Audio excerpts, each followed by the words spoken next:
आज कोलकाता में जहां मोदी का रोड शो हो रहा था, उससे सिर्फ 5 किलोमीटर की दूरी पर ममता बनर्जी भी अपने सपोर्टर्स के साथ सड़क पर मार्च कर रही थी। ममता ने दमदम और साउथ कोलकाता में रोड शो किया। करीब 9 किलोमीटर पैदल चली। दमदम सीट पर टीएमसी के कैंडिडेट सौगत रॉय और साउथ कोलकाता में माला रॉय के लिए कैंपेन किया। ममता के साथ तृणमूल कांग्रेस के तमाम बड़े बड़े नेता सड़क पर उतरे। इसके बाद ममता बनर्जी ने पब्लिक मीटिंग की और नरेंद्र मोदी पर डायरेक्ट अटैक किया।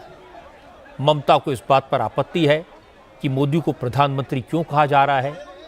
उन्होंने कहा, वैसे तो Modi care taker prime minister हैं और 4 जून के बाद पूर्व प्रधानमंत्री हो जाएंगे, लेकिन इस वक्त वो बीजेपी के नेता के तौर पर कैंपेन कर रहे हैं, इसलिए उन्हें प्रधानमंत्री कहना गलत है।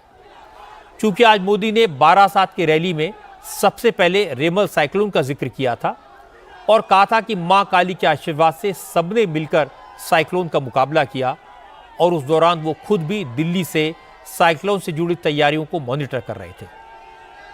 ममता को मोदी की बात बहुत बुरी लगी।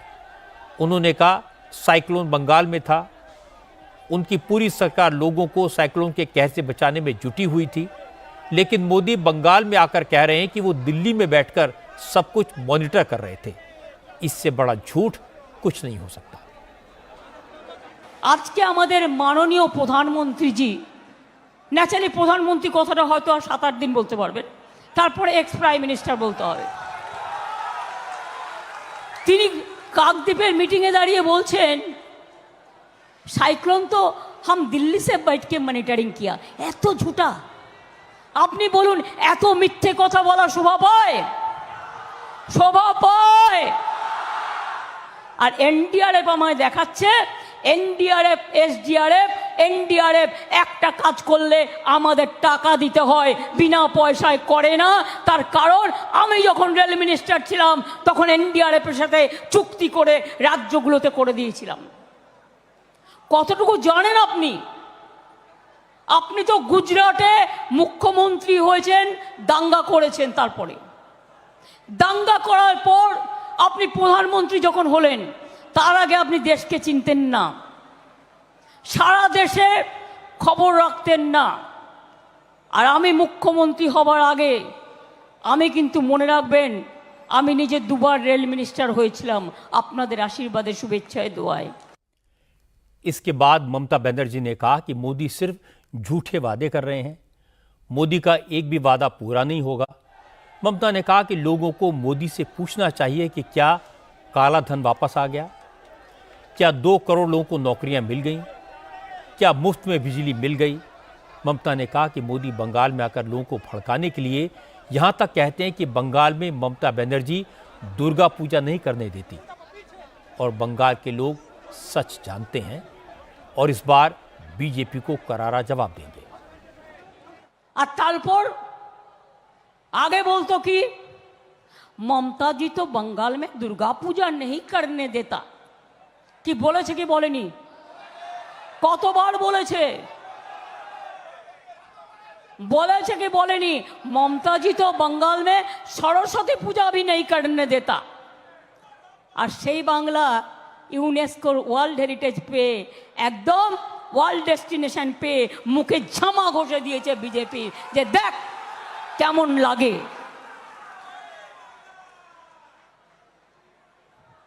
বাংলা নাকি কোনো কাজ করেন, উনি সব করেন। আজ পর্যন্ত কি করেছেন? উনি নাকি কালা ধন আনবেন। 10 বছর আগেও বলেছিল কালা ধন আনবেন, নোটবন্দি করবেন। একটা কালো ধন আনতে পেরেছেন না? নিজে সব মাফিয়াগুলোকে ওয়াশিং মেশিনে, ভাজপা ওয়াশিং মেশিনে ঢুকিয়ে কালোকে সাদা করেছেন আর দেশটাকে কারাগারে পরিণত করে দিয়েছেন, দেশটাকে জেলখানা পরিণত করে দিয়েছেন। সাধু আপনি। আরে যমরাজেরও একটা ব্যাপার আছে। ममता बनर्जी इतने गुस्से में इसलिए हैं क्योंकि बंगाल में इस बार तृणमूल कांग्रेस और बीजेपी दोनों के लिए प्रतिष्ठा का प्रश्न है। बंगाल में ममता बनर्जी का सब कुछ दांव पर लगा है। हालांकि बीजेपी के पास बंगाल में खोने के लिए कुछ नहीं है। क्योंकि पिछले लोकसभा चुनाव में ममता को बड़ा झटका लग चुका है।